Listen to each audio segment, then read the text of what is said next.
Das ist doch eine steife Lage für Werner Mommsen. Denn wenn eins gibt, wobei mir ein Kollege in Januar so richtig Schum für einen Schumstoff Mund kriegt, sind das gaue Vorsätze.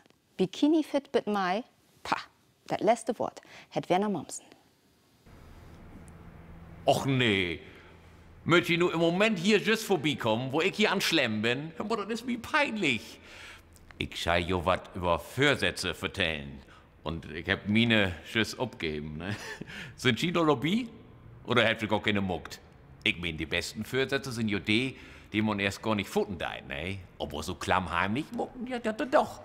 Man sagt da bloß keinen, dat nicht ständig in Fragen da, ne? Und man kein regresspflichtig mucken muss, oder was, ne? Ja, ich will abnehmen. Also, ich schall abnehmen, hat meine Frau sich.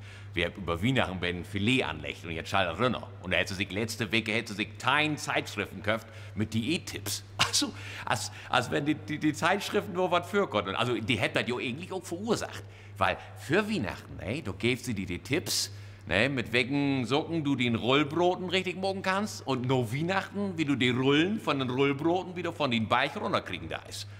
Ja, und dann habt ihr doch diese spindeldürren Gerippe von Promis, die schütt die vertellen, wo Eten geht. Victoria Beckham, die wird das selbst nicht.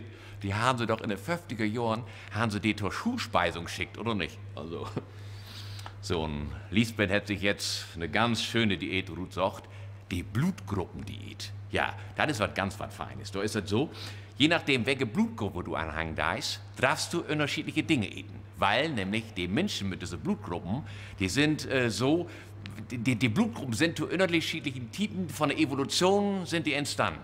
Und deswegen darf in den Nullhead, das ist noch eigentlich die Liftner in der Steentit, und die darf eigentlich Fleisch und Fisch eten. Die mit A, die ist Ackerbauer und Viehzüchter, deswegen eher Getreide. Und die mit B aber nicht, weil wenn die Getreide isst, dann kriegt die Blähung. Ja, also, ob die Rhesusfaktor was über den Mengut singt, das stimmt doch nicht, ne? Ich sag mal so, eigentlich ist das ja ganz einfach. Zucker und Fett, das sind ja keine Vernichtungswaffen. Ne, du darfst doch nur nicht mehr von denen, als du brauchen darfst. So, und wenn du abnehmen willst, ne, dann musst du weniger Kalorien eten, als du brauchen darfst. Und wo der herkommt, ob und Kohlenhydraten, Fetten oder Eiweißen oder was, das ist den Körper Wumpe. Und wenn du das nicht beachten darfst, dann kriegst du eine Wampe. Okay, ich mag Sport.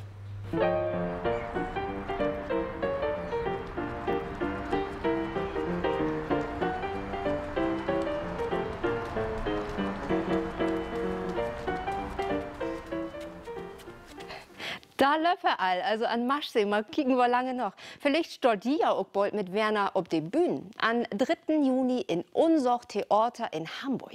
Werner ist nämlich auch mit dabei, wenn der Gewinner von Schriefwettbewerb Vertell doch mal kürt wird. Also und da texten mal, röp ja der NDR, zusammen mit Radio Bremen ob plattdeutsche Kottgeschichten, zu schrieben und in zu stüren.